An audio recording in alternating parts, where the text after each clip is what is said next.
Vamos a hacer la liga ya de una vez. Vamos a irnos a la línea telefónica porque es importante conocer de parte de un experto en seguridad nacional, de una persona que le entiende a este asunto de la violencia y sobre todo que conoce cómo se maneja la seguridad a nivel internacional. Le doy la bienvenida en la línea telefónica al maestro de la Universidad Panamericana, al licenciado Rodrigo Soto Morales. Licenciado, ¿cómo le va? Muy buenos días, gracias por tomarnos esta llamada. No, muy buenos días a ti y a todo tu auditorio, un gusto estar con ustedes. Muy amable, maestro, pues si nos puede en principio orientar para poder entender qué es lo que está pasando allá en Francia, ¿a qué obedecen los atentados en París? ¿Por qué en la capital de Francia? Bueno, porque París representa tanto históricamente como también, vamos a decirlo así, operativamente en las últimas décadas, claramente un antagonista a los valores del fanatismo islámico. París ha sido la cuna ideológica, y se suele identificar de esta manera con la Revolución Francesa en 1789, del liberalismo, del pensamiento liberal, tanto en el ámbito social como en el ámbito político, que después se esparce por las colonias de las grandes potencias europeas a finales y mediados finales del siglo XVIII, de manera que pues tristemente vemos que no todo el Islam, vemos que no todos los musulmanes son personas intolerantes o son personas agresivas, y perciben en la constante intromisión y en la constante expansión de las potencias occidentales en los territorios de Medio Oriente, pues una agresión, y es su forma de responder.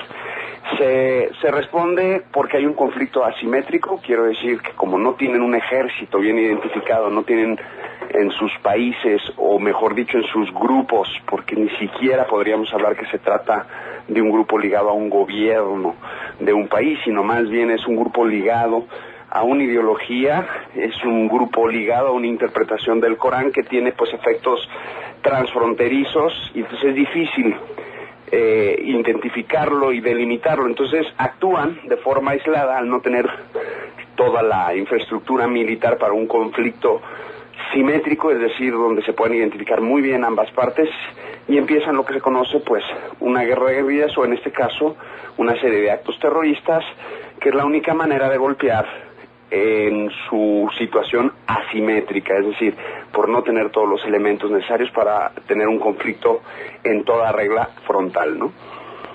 Abogado, hay quienes homologan, o bueno, por lo menos señalan que estos atentados en París serían muy similares por los efectos internacionales que va a tener a los atentados del 11 de septiembre en Estados Unidos. ¿Comparte esta visión? Sin ninguna duda.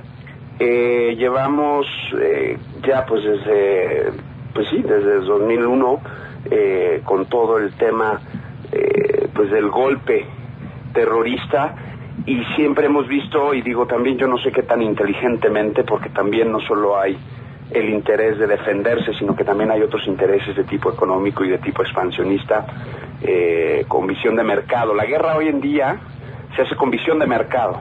Entonces, ¿qué quiero decir? Que la respuesta del país occidental siempre ha sido más desproporcionada y ha terminado por simbrar las instituciones políticas y económicas de los países supuestamente involucrados, los países sospechosos, los presuntos regímenes que defienden o auspician este tipo de actos, lo cual, hay que decir, no se ha logrado probar. Incluso en el caso de la invasión a Irak se ha demostrado falso. Entonces hay que ser muy cautelosos con esa respuesta internacional. Sin duda estamos ante algo parangonable al 11 de septiembre por el modo, por el momento y tristemente por el contexto geopolítico en el que se presenta. Hay una situación de tensión de más de 5 años desencadenada en Siria, que no tiene nada que ver en principio con todo lo que se vino desarrollando en la región después de la invasión a Afganistán y después a Irak y la caída de sus respectivos regímenes. Entonces hay otro tipo de caldo de cultivo. Siria tiene una situación muy complicada, pero que sin duda tiene ecos, yo ya no diría solo en la región, sino en todo el mundo, por las potencias que se ven involucradas estratégicamente en la forma de combatir, ya sea los rebeldes, ya sea defendiendo al régimen de Damasco, ya sea tratando de combatir grupos paramilitares fanáticos y terroristas como son el Estado Islámico. Entonces, habría que ver qué decisiones se toman. Todos estamos muy dolidos, todos estamos muy apesadumbrados, pero si no tenemos la cabeza fría, ya no solo se va a colar la sed de justicia, sino una sed de venganza y de odio, y eso desencadena una espiral que, con las condiciones de armamento, las condiciones económicas que tenemos hoy en día, sería difícil prever. Por eso hago votos porque los líderes de los estados, no obstante su dolor y no obstante su sed de justicia, tengan la suficiente cabeza fría y la suficiente visión de Estado y su visión de responsabilidad global para no hacer acciones que nos involucren a todo el planeta en una tensión que luego complicaría todavía más las cosas. Y abogado, usted toca, entre otros puntos, este asunto de la situación económica que estamos viviendo en países, obviamente, como el nuestro, donde también se ha acreditado a nivel mundial cómo el Estado Islámico ha reclutado gente a través de redes sociales. ¿Se tiene identificado, por ejemplo, en el caso de México, algún riesgo en este sentido? Todavía no. El gobierno mexicano ha firmado los suficientes tratados y convenios, tanto multilaterales como bilaterales, de colaboración, principalmente con la Interpol, donde hay un sistema donde se comparten bases de datos, las famosas fichas amarillas y fichas rojas, donde puede que en el flujo migratorio de aquellas personas que se manejan en un flujo migratorio con papeles es fácilmente detectable. Y además, pues estamos en un bloque regional económico que exige también un bloque regional de defensa. Cuando hablamos de que estamos en relaciones comerciales con Canadá, Estados Unidos y nosotros, pues no solo somos un bloque económico, la defensa sirve al bloque económico, entonces también somos un bloque de defensa y tenemos estrecha colaboración con las Fuerzas Armadas de nuestros dos países del norte y también colaboración con nuestros vecinos del sur de Centroamérica, Guatemala principalmente. Entonces, hasta ahorita se cuenta con la suficiente estructura de las instituciones encargadas de la seguridad nacional, que son principalmente, bueno, en ámbito militar, claramente la Secretaría de Marina y la Secretaría de la Defensa, en ámbito civil, obviamente la Secretaría de Gobernación, a través del CISEN, y luego pues también tenemos instituciones que trabajan en el ámbito de la inteligencia y la seguridad nacional, en otros ámbitos como son el financiero, la Secretaría de Hacienda, como es la política exterior, Secretaría de Relaciones Exteriores, que ha hecho a través de los años un gran trabajo usando el derecho internacional como debe de ser usado y poniendo la primera línea de defensa en la diplomacia como debe de ser. Entonces, hasta el momento sería, yo creo, una ligereza, una imprudencia decir, pues tenemos terroristas en territorio nacional.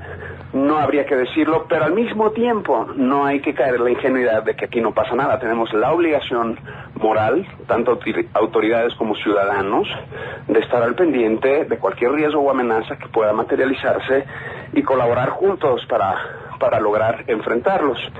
Pero no es momento para la psicosis, no es momento para la histeria. Es verdad, la situación es muy complicada, pero precisamente por ello necesitamos mantener todos los sentidos y toda la cabeza lo suficientemente en su lugar para poder actuar correctamente.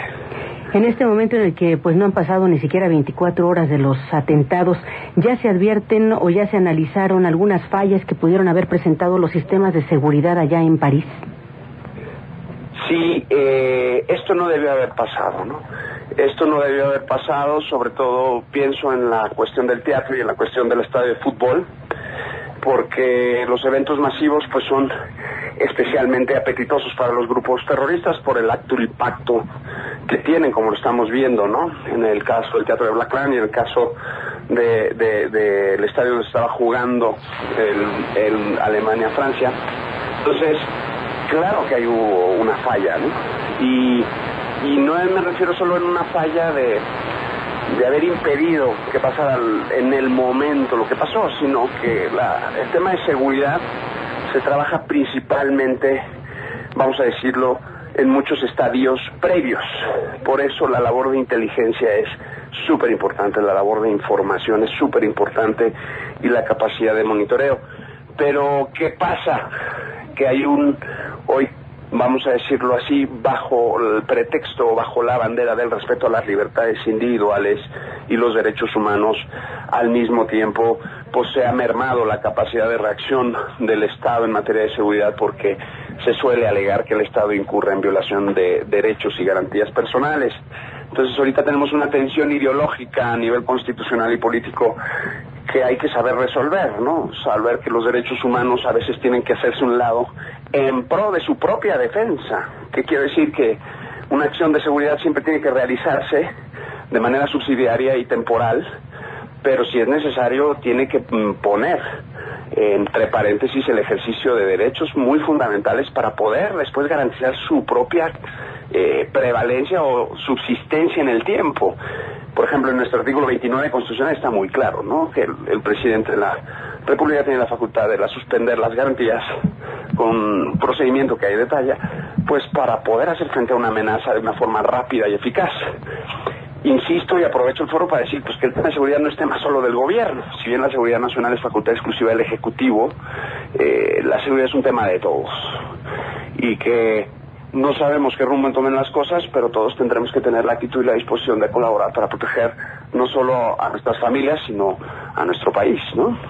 Y en este sentido, licenciado, le preguntaría también, ya nos hablaba acerca de cómo las reacciones a nivel mundial, cuando los atentados del 11 de septiembre, pues desencadenaron toda una espiral de violencia, se alimentó, digamos, toda esta vorágine. Y entonces la pregunta obligada en este momento es, ¿y cómo? ¿Cuál es la salida a la situación actual, este enfrentamiento que se tiene, un enfrentamiento ideológico, pero también pues real, con el Estado Islámico? Mi primera propuesta sería de una vez por todas salir de la ambigüedad. Y me refiero de la ambigüedad porque muchos estados se han mantenido, no quiero decir neutros porque no es que sean neutros, sino ambiguos en su respuesta y su solidaridad con alguna de las posturas prevalentes, sea la postura de Estados Unidos, sea la postura de Vladimir Putin, que ha sido muy criticado, pero pues ha sido el único líder de Estado en los últimos meses que ha tomado decisiones no ambiguas, que claramente han combatido al Estado Islámico, y en políticas públicas en su país, pues que claramente le han permitido no solo mantenerse en el poder, sino tener la aprobación y el beneplácito de sus ciudadanos, ¿no? Porque Rusia pues ha tenido 2 años muy complicados, primero con la crisis de los rebeldes en Ucrania, luego pues el tema de Crimea, luego ahora pues el tema económico, ¿no? Y vemos cómo colateralmente Rusia se ve también pues de alguna manera atacado políticamente, la reciente sanción en materia de los atletas olímpicos, el tema pues de los embargos y las sanciones económicas por lo de Ucrania, etcétera. Y también sufre las consecuencias de sus acciones, lo de pues todavía sería muy prematuro hablar de que fue realmente una bomba lo que causó el accidente del avión de Metrojet en la península del Sinaí en Egipto hace un par de semanas. Entonces pues tampoco está exento, ¿no?, de que toda acción tiene una consecuencia, pero esa actitud no ambigua me gusta, pero al mismo tiempo tiene que estar basada, y sería la condición con la que yo pondría salir de ambigüedades, con un gran trabajo de inteligencia. Yo creo que en nuestro país, por ejemplo, hemos sido testigos de que cuando falta un buen trabajo de inteligencia, el desgaste es mucho mayor. Hablando con un experto de seguridad nacional hace un par de días, amigo de, pues él pertenece a los servicios de seguridad del Estado de Israel, pues me garantizaba, me decía, si nosotros no tenemos asegurado un buen trabajo de inteligencia y de información real y útil, te puedo decir que una vez teniéndolo tienes el 60% de la operación o del éxito de la operación garantizado, ¿no? Ya lo demás es más táctico, menos estratégico y ya depende de tus capacidades, tanto de infraestructura como de moverte y de tus condiciones en el territorio. Entonces, en el caso de Francia, pues sí ha habido una falla y hay que combatirla, hay que, ahora sí, como que dicen, ahogado el niño, tapar el pozo, pero tenemos que cambiar toda nuestra cultura, que tiene que conjugar seguridad sin paranoia, y eso francamente va a ser difícil. Y está en todo el mundo. Está en todo el mundo. Y, por ejemplo, antes nos sentíamos ajenos nosotros a ese problema, pero pues anoche yo estaba en una cena con unos amigos y todos estábamos preocupados porque sabemos que esto ya tiene una incidencia global y que lo que pasa en París y lo que pasa en Damasco, incluso lo que pasa en Abu Dhabi ya no nos es ajeno por cómo es el mundo hoy, ¿no? Y efectivamente, y pues licenciado, yo le agradezco mucho porque esa era la intención, justamente entender qué es lo que está sucediendo en París, no sentirnos ajenos a las agresiones y a los atentados terroristas que ocurren en alguna otra parte del mundo y tratar pues de incrustarnos en este concierto mundial y ver qué parte sí nos toca en la solución de una problemática tan compleja como esta. Yo le agradezco mucho la oportunidad de platicar con usted, licenciado, y nos mantendremos, si nos lo permite, en contacto con usted para futuras conversaciones.